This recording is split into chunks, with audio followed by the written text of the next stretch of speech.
el lunes, ¿no? Ok, entonces el tema que traigo hoy es síncope. Como ustedes saben, síncope en realidad no es una enfermedad, es un síndrome, digamos así, que tiene participación de muchas patologías que pueden presentarse de esa manera, y de todas maneras en algún momento van a tener que tocarse, a pesar de que no hagan la especialidad de cardiología, con alguien que ha sufrido un episodio sincopal, ¿no? Entonces es relativamente frecuente y vamos a encontrar diferentes tipos de presentación, pero la definición de síncope es la siguiente, y la voy a leer textualmente porque eso es lo que es la definición propiamente. Es una pérdida transitoria de conciencia que cursa con recuperación espontánea y sin secuelas que se debe a hipoperfusión cerebral general o transitoria. Esa es la definición clásica de síncope. Hay estados presincopales que no necesariamente llegan a la pérdida total del estado de conciencia, pero esto definitivamente es lo que corresponde a la definición de síncope.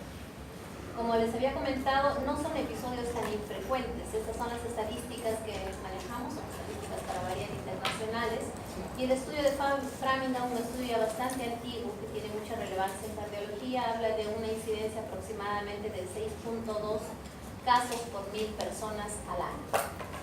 Se habla de un 15% de prevalencia en la población pediátrica, que no está ajena a este problema, un 19% de la población adulta, que aproximadamente correspondería al 1% de las visitas en emergencia, que no es absolutamente infrecuente, podríamos decirlo de alguna manera, y también son una causa importante de hospitalizaciones, sobre todo en el área de cardiología o neurología. El diagnóstico diferencial de síncope están escritos acá: epilepsia, caídas accidentales, pseudosíncope psiquiátricos, etcétera, etcétera, que en realidad no enmarcan dentro de lo que corresponde a la definición clara que ya hemos hecho de lo que es síncope. La fisiopatología obedece a un estado, como la definición lo dice, obedece a un estado de hipoflujo cerebral global y transitorio, que no deja secuela en ninguna parte de la economía, y que ocurre usualmente por una disminución súbita del gasto cardíaco, de una patología que lo que provoca es una disminución importante del gasto cardíaco y obviamente hipoperfusión cerebral, y con ello el episodio sincopal, o puede ser también una pérdida súbita del tono vascular periférico, que de igual manera va a provocar una hipoperfusión cerebral y obviamente el estado sincopal. La clasificación etiológica, de acuerdo a la última guía de síncope, sobre todo la guía europea, lo clasifica en 3 tipos, ¿no? El síncope reflejo o neuromediado, que es el que con más frecuencia van a encontrar en la clínica, en el día a día, sobre todo en gente más joven. El síncope de etiología cardíaca, es decir, patologías cardíacas que van a producir estados sincopales, que suelen ser patologías más complejas, más complicadas. Y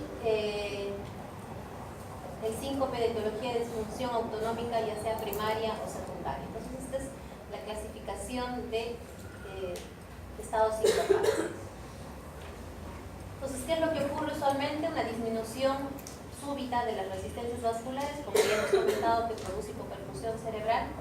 Puede haber una disminución brusca de la eyección sanguínea, que de igual manera va a producir hipoperfusión cerebral, o una disminución de la perfusión cerebral por alguna patología, inclusive cerebral.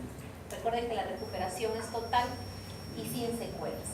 Vamos a tratar entonces el tipo 1 de síncopes, que es el síncope reflejo neuromediado. Definitivamente es el más frecuente, se encuentra con mucha más predominancia en gente joven. Puede ser síncope vasovagal, síncope situacional, el síndrome del seno carotidio y otras formas atípicas en las cuales probablemente no se va a poder encontrar claramente la etiología de este síncope. Entonces, estos son los más frecuentes, insisto, se presentan más en gente joven, suelen ser de pronóstico mejor que el resto de síncopes. En cuanto al tipo de síncope cardiogénico, usualmente son patologías cardíacas las que van a definir este estado sincopal. Se presenta en el 6 a 30%, sobre todo en personas mayores, y suele tener un peor pronóstico que el anterior. Y el tercer tipo corresponde a la disfunción autonómica primaria o secundaria, que usualmente está asociada a patologías que van a producir denervación alteración o alteraciones en el sistema nervioso vasovagal, ¿no? Diabetes, amiloidosis, lesiones final, problemas inducidos por fármacos, es decir, vamos a tener un problema secundario, un problema subyacente que va a producir los estados sincopales, produciendo en muchos casos hipotensión ortostática. El diagnóstico diferencial, entonces, es importante definir si ese estado sincopal ha sido con pérdida de conciencia o estados presincopales sin pérdida total de conciencia. Cuando hay pérdida de conciencia, estos son los cuadros que tenemos que echarnos a buscar como diagnóstico diferencial de síncope. Epilepsia suele ser una causa frecuente también, igual que se presenta en gente joven.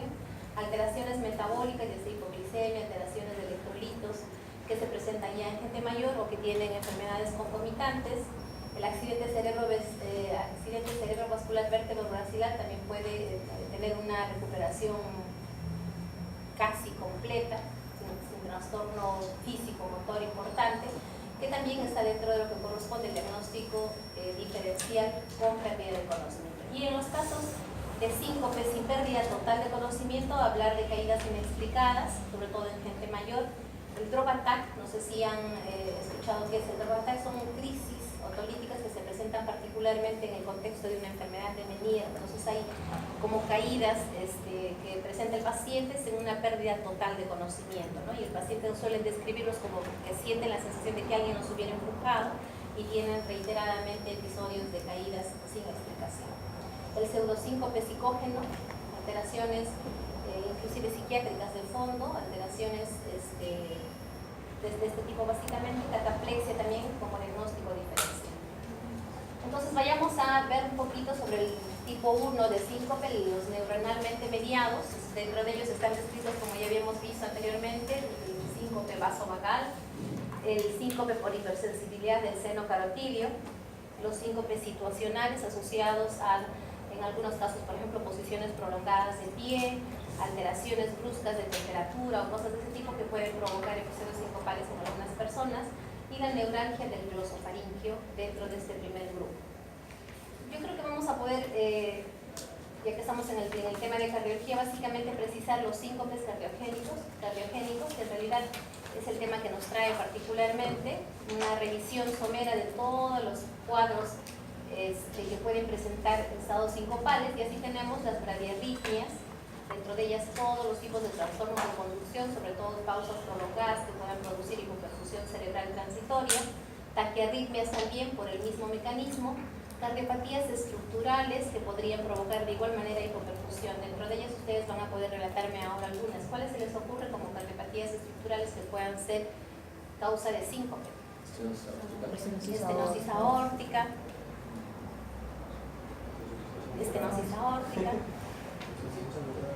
subvalvular, valvular, supravalvular, ¿qué más? Miocardiopatías hipertróficas dentro de lo que son subvalvulares, algunas más. Patologías básicamente obstructivas que vayan a producir hipoflujo cerebral, ¿no es cierto? Y la hipotensión ortostática que suele ocurrir por disfunción autonómica usualmente primaria. Entonces, básicamente estos son los tipos de patologías desde el punto de vista cardíaco que pueden presentar episodios sincopales. De repente un paseíto por todo ello, porque se supone que ya han estudiado arritmias, se supone que ya son duchos en lo que es electrocardiografía, pero igual no está de más traerles este recuerdo, ¿no? Dentro de las bradiarritmias, disfunciones del nodo sinusal que se presentan como pausas prolongadas, bloqueos a nivel del nodo auriculoventricular o bloqueos a nivel inclusive del mismo nodo sinusal que producen usualmente pausas prolongadas. Mientras más prolongadas sean las pausas, obviamente el paciente va a presentar estados sincopales. Entonces nos interesa definir si es que hay disfunción del nodo sinusal. Es una causa frecuente, sobre todo en gente adulta. Y en general todos los trastornos de la conducción, sobre todo bloqueos auriculoventriculares, están asociados a episodios sincopales. No tanto así los trastornos de bloqueos de rama, que no suelen presentarse con bradicardias importantes, sino sobre todo los bloqueos auriculoventriculares y aquellos particularmente que son de alto grado, sobre todo bloqueos de segundo grado y particularmente de tercer grado, con bradicardia importante.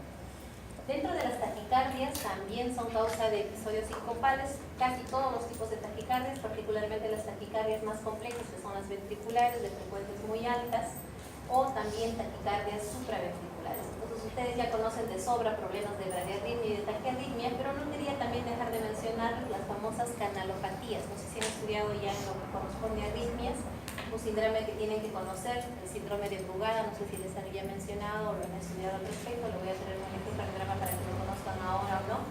Y los síndromes de QT largo o síndromes de QT corto. Estos síndromes predisponen a taquiarritmias importantes, a taquiarritmias severas, y obviamente si hay taquiarritmia severa, probablemente también una forma de presentación de estas patologías van a ser estados sincopados. Malfunción de marcapasos o dispositivos intracardíacos, obviamente también se presentan también de esta manera, o estados proarrítmicos, ¿no? Que pueden finalmente definirse como taquicardias o bradicardias importantes. Pues acá solamente es un recuerdo, no he venido a hacer la clase de arritmias necesariamente, pero es un recuerdo, por ejemplo, de las taquicardias supraventriculares. Recuerden que se llaman así a todas aquellas que están por arriba del nodo auriculoventricular, y vamos a tener taquicardias auriculares propiamente dichas, taquicardias a nivel del nodo auriculoventricular, y de acuerdo a su fisiopatología vamos a encontrar diferentes tipos, ya sea por mecanismos de reentrada o por mecanismos de automatismos de focos ectópicos. Vamos a conocer diferentes tipos de taquicardia, ¿no? Desde la taquicardia sinusal, bradicardia sinusal, arritmia sinusal, por eso que en práctica siempre les menciono y les fastidio el cansancio de que hagan su distancia RR para ver si realmente es constante o no, y hablar de un ritmo sinusal normal. Marcapasos errantes, focos ectópicos que van apareciendo a nivel auricular, pero traje esta lámina que quería traerles, pero pueden haber diferentes focos a nivel auricular que pueden ser también causa de arritmia. El paro sinusal que les comentaba como causa muy frecuente de estados sincopales, pausas prolongadas que se producen, bloqueos dentro del mismo nodo sinusal, que finalmente no llegan a conducir el impulso eléctrico hacia las aurículas y menos obviamente hacia los ventrículos, bloqueos auriculoventriculares en general, ¿no?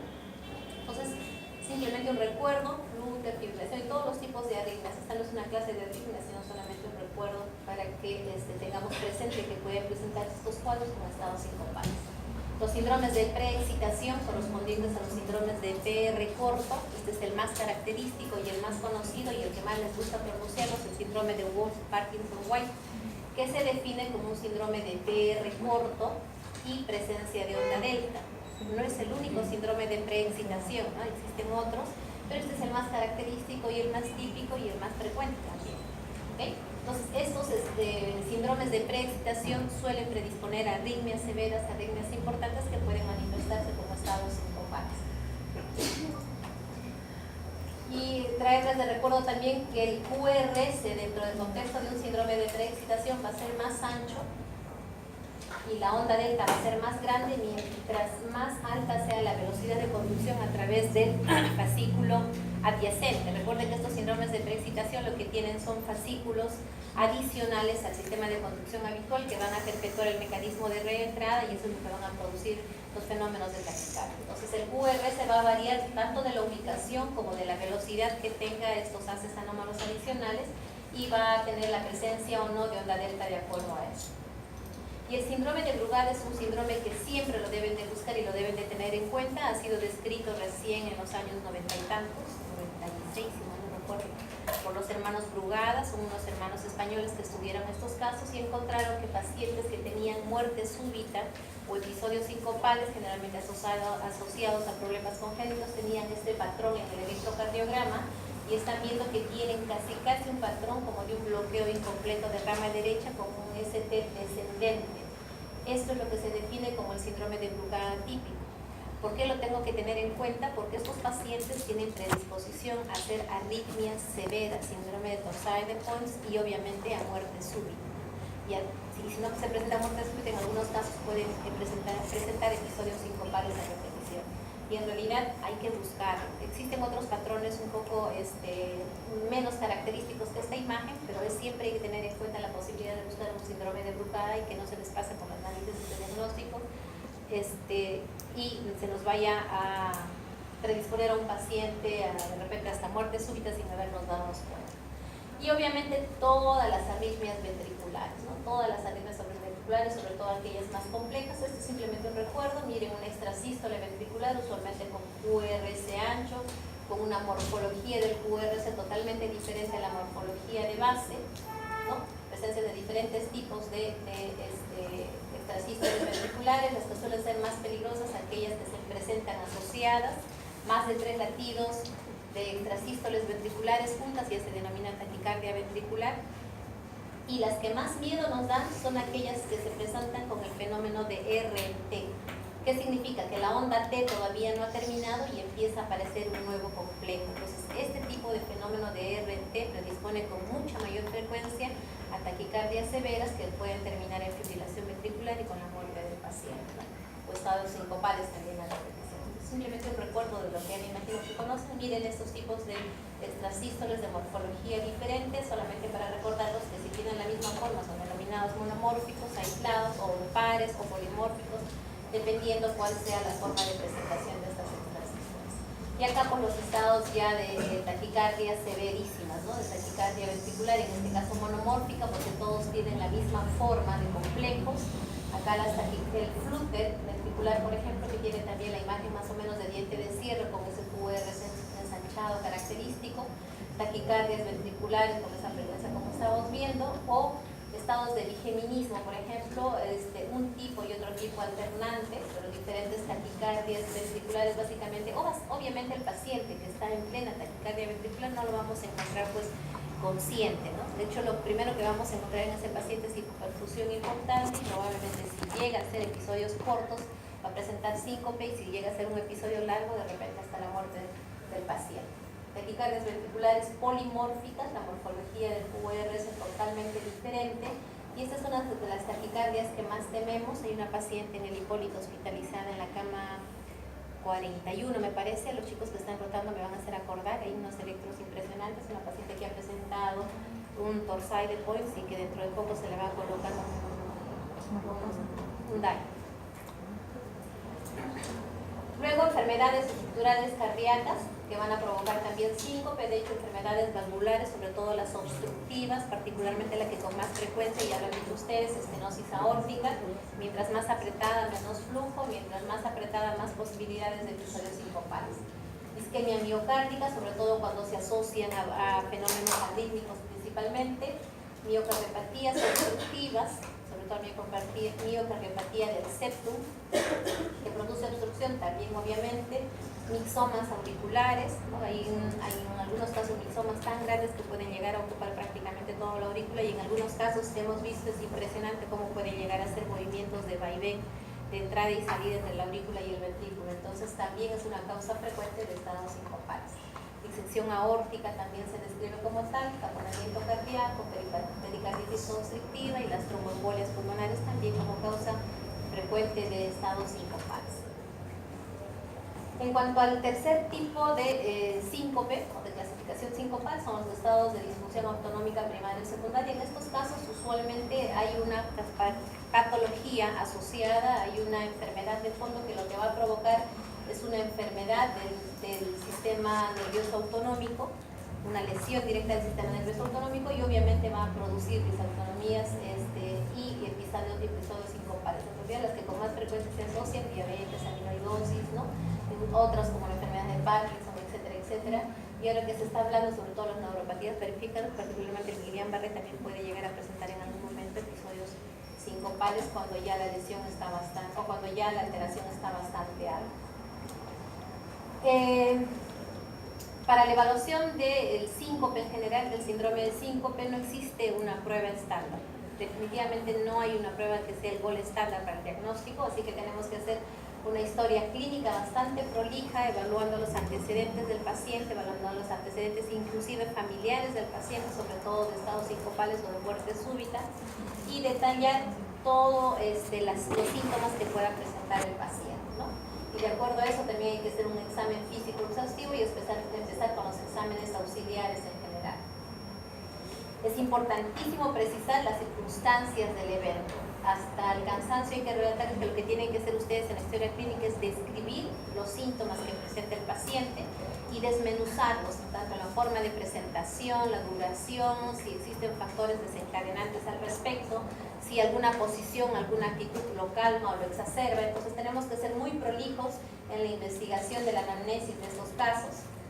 Y precisar, como les decía, inclusive detallar si es que existe algún evento que puede predisponerlo a ello. Algunos pacientes describen que pueden tener náuseas previamente, otros pueden relatar palpitaciones o algunos otros síntomas que probablemente ya nos puede inducir de alguna manera a determinar la etiología del estado sincopal. las circunstancias durante el ataque, por ejemplo, se llegó a caer completamente el paciente, de qué forma cayó, se dio cuenta cómo caía. Algunos pacientes caen tan bruscamente que otros que son simuladores casi siempre ponen la mano antes de caerse. Es decir, todos esos detalles, tanto del estado pre-sincopal como durante el proceso en sí, como en el estado post-sincopal, nos va a ayudar muchísimo a determinar la etiología. Y entonces, a veces esto es lo determinante para definir la etiología del caso, ¿no? Y los antecedentes familiares, como les habíamos comentado, particularmente de muerte súbita, enfermedades neurológicas, enfermedades cardíacas isquémicas, enfermedades de arritmia, enfermedades, síndromes de cuté largo, cuté corto, etcétera, etcétera. Todo ello nos va a ayudar muchísimo porque muchas de estas patologías lamentablemente suelen tener mucha participación genética de fondo.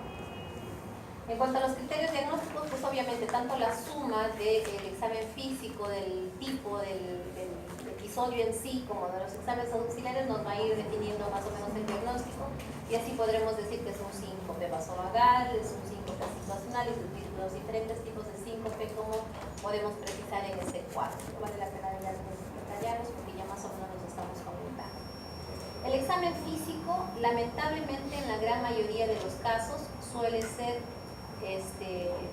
normal, y si es normal, tenemos que echarnos a buscar de manera más prolija. No es tan fácil hacer el diagnóstico de la etiología de un estado sincopal. Si encuentro alguna alteración, probablemente me va a llevar básicamente a determinar patologías que puedan ser causa del síncope, como usualmente las patologías cardíacas del fondo, ¿no? Y luego ya tengo que precisar cuáles son los criterios de alto riesgo. Y habíamos comentado que el síncope de etiología cardíaca es el que peor pronóstico tiene. Y usualmente debe haber una patología de fondo que la determina, y es lo que tengo que echarme a buscar. Mencionarles casi lo mismo que ya hemos comentado anteriormente, con patologías ya sea isquémicas, ya sea de arritmias o patologías estructurales que pueden ser causa del síncope. ¿Okay? Entonces, más o menos este es el algoritmo en el cual yo voy a tratar de hacer el diagnóstico. Si tengo ya diagnóstico de certeza muy claro, un episodio que de repente es vasovagal, pues ya no tengo mayor inconveniente y de frente me voy al tratamiento. Cuando el diagnóstico no es muy claro, es ahí donde tengo que empezar a investigar y empiezo a buscar probabilidades de etiología cardíaca. Siempre tengo que buscar las causas más graves como posible causa del episodio sincopal. Y si encuentro y tengo sospecha de patología cardíaca, pues hacer todos los exámenes posibles para determinar la posible etiología. Desde un electrocardiograma, un ecocardiograma y todos los exámenes auxiliares que tenemos ahora en la mano, ¿no? Muchos de los casos estos van a terminar en un estudio de electrofisiología en la búsqueda de la etiología de las arritmias, particularmente como una causa frecuente de síncope como causa cardíaca. Luego, si no tengo probabilidad de una patología cardíaca asociada, busco las otras causas, como los problemas neuronalmente mediados, y para eso utilizo el TIL test que vamos a comentar en un ratito, que es una prueba de la mesa basculante, y si es positivo, obviamente ya me estará determinando este tipo de etiología del síncope y le haremos el tratamiento, y si es negativa, empezaremos a buscar otras causas y reevaluar al paciente. En algunos casos existe el síndrome del síncope inexplicado. Si es un episodio único, en realidad simplemente hay que observar al paciente y no necesariamente someterlo a todo esto, ¿no? Observar al paciente y a veces queda como un episodio único y nunca más se vuelve a presentar, y la etiología probablemente ni siquiera la vamos a descubrir. Pero si es más de un episodio, entonces ese paciente sí merece ser investigado y ese paciente sí merece ser sometido a todos los exámenes auxiliares que podríamos ver. Entonces, ¿cuáles vamos a hacer? Ya hemos comentado, un electrocardiograma sí o sí. A veces tenemos la suerte que en el primer electrocardiograma encontramos la causa, si no, nos echaremos a buscarla. El Holter es uno de los mecanismos que tenemos a la mano. Usualmente acá tenemos los Holters de 24 horas con la intención de que durante el episodio que estamos investigando pues se reproduzca el síntoma. Si el paciente presenta el síntoma durante el episodio de investigación, la sensibilidad del Holter va a ser muy alta, pero si el paciente no presenta síntomas, obviamente su sensibilidad va a ser bastante baja y es poco probable que encontremos la etiología en esos casos. En esos casos, entonces, existen actualmente registradores de eventos implantables. En el país, lamentablemente, todavía no tenemos, pero existen dispositivos que pueden ser colocados debajo de la piel por periodos bastante prolongados, que actúan como un grabador de 24 horas y pueden quedarse un año, y en algunos casos inclusive hasta 5 años, en el afán de descubrir la etiología del síncope, de que no es tan fácil hacer el diagnóstico. Lamentablemente todavía no los tenemos, que yo sepa, no existe todavía en nuestro país este tipo de dispositivos. Así que tenemos que estar haciendo reiteradas veces un Holter, luego de un tiempo probablemente otro, con la intención de tratar de pescar el síntoma y tratar de buscar la etiología del problema. Luego podríamos hacer también pruebas de esfuerzo, obviamente dependiendo del caso. Si yo estoy pensando en una causa obstructiva como causa del episodio sincopal, obviamente no le voy a hacer una prueba de esfuerzo, no es una contraindicación relativa para hacer una prueba de esfuerzo. El ecocardiograma de igual manera para obtener sobre todo datos anatómicos importantes. Y el Hill test está como una alternativa más de diagnóstico, como ya habíamos comentado anteriormente. Otra vez, las causas que pueden producir síncope, todas las probables causas que ya les vengo a repetir varias veces, y les traigo solamente a colación porque una cosa es denominarlos y otra cosa es encontrarlos en el electrocardiograma. ¿Quién quisiera describir este electrocardiograma? El examen me ha dicho que van a ser básicamente casos clínicos.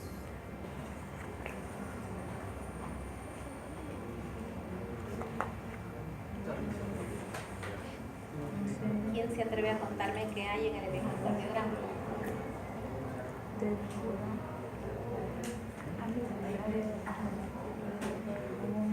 Se ve bien, ¿verdad? Tiene las 12 derivaciones arriba y tiene la suerte de tener un dedo largo abajo. Si les queda alguna duda con las imágenes de las 12 derivaciones de arriba.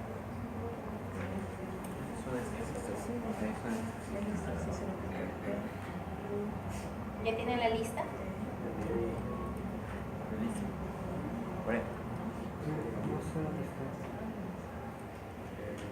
¿Querías levantar la mano?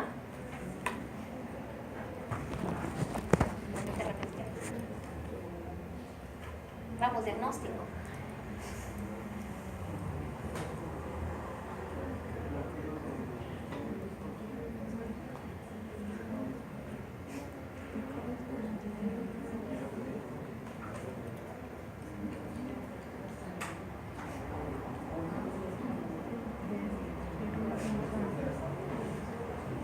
¿Cuál es el problema principal aquí? ¿Taquicardia o bradicardia? QRS ancho o QRS angosto. ¿Ancho? Angosto. Ya, ok. ¿Qué probabilidades hay ahí?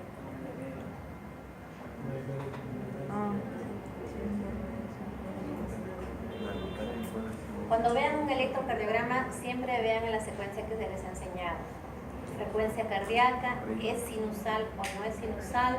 ¿Cómo está el PR? ¿Cómo está el QRS? ¿Cómo está el QT? Han visto desde ya que hay síndromes de QT largo y síndromes de QT corto. Si yo no saco el QT, estoy dejando pasar un diagnóstico que puede predisponer al paciente a muerte súbita. Entonces tengo que empezar a hacer lo que se hace siempre. PR, QRS, QT, sobre todo cuando hay bradicardia. Recuerden que el QT varía muchísimo con la frecuencia cardíaca. Entonces, no se mareen desde el inicio y empiecen con lo primero, el ABC del electrocardiograma. ¿Es sinusal o no es sinusal? Sí, es sinusal. ¿Sí es sinusal?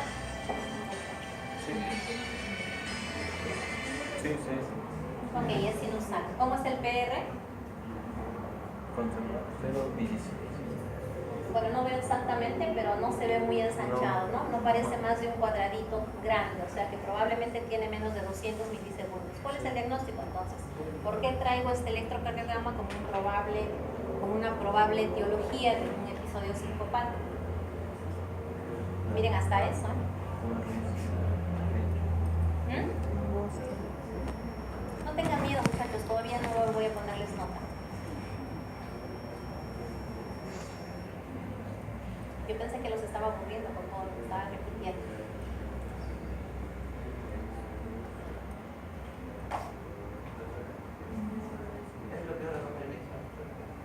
Tiene patrón de bloqueo de rama derecha. El QRS no estaba tan normal, me mintieron, está casi en 3 cuadraditos.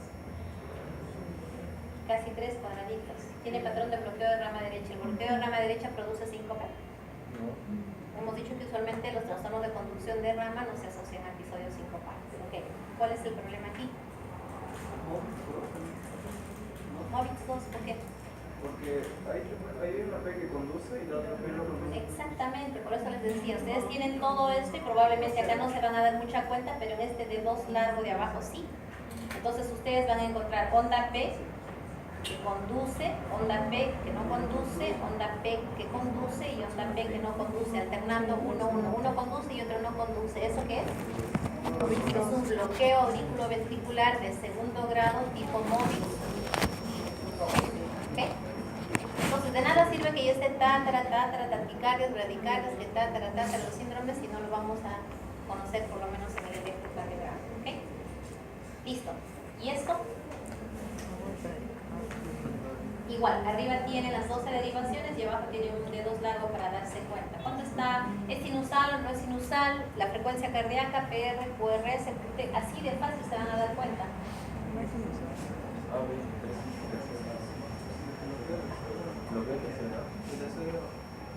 Un bloqueo AB de tercer grado, recontra fácil. ¿Es solo lo que hay ahí? ¿Cuánto está la frecuencia cardíaca? 4, 5, 6, 7. Aquí creo que hay 1, 2, 3, 4, 5, 6, 7, 8, casi 9 cuadrados grandes. ¿Cuánto tiene frecuencia cardíaca? 9 por 5, 45, 1500 entre 45. Bien bajo, ¿no? No sé exactamente qué es una bradicardia. ¿Y por qué me dices que es bloqueo AB de tercer grado? ¿Ah? ¿Quién dijo? Onda P, onda P, PR normal. No, coincidió. Onda P, probablemente, onda P. De tal manera que la distancia P a P es constante, pero no tiene nada que ver con el QRS y entonces existe un divorcio absoluto entre lo que es contracciones auriculares y contracciones ventriculares, y esta es la causa más frecuente de episodios sincopados. Sobre todo mientras más lenta sea la frecuencia cardíaca, más probabilidades que el paciente nos haga un episodio sincopado. Entonces estos son los casos que con más frecuencia nos vamos a encontrar en la clínica diaria, ¿de acuerdo? Bloqueos auriculoventriculares de tercer grado. ¿Qué tenemos que hacer con ese paciente? Colocación de marcapasos, así de fácil. ¿Qué otra cosa hay acá? ¿Qué otras alteraciones se están encontrando? Tenemos ondas T negativas en D1. Si encuentro en D1 me voy a ver a BL también onda negativa, ¿no? Y luego estamos encontrando igual también tiene más o menos el QRS ligeramente, igual T negativa en B2, B3, B4, B5, B6, T negativas casi simétricas que corresponden principalmente a probablemente alteraciones isquémicas. Recuerden que las T negativas simétricas suelen ser problemas isquémicos y que las T negativas asimétricas suelen ser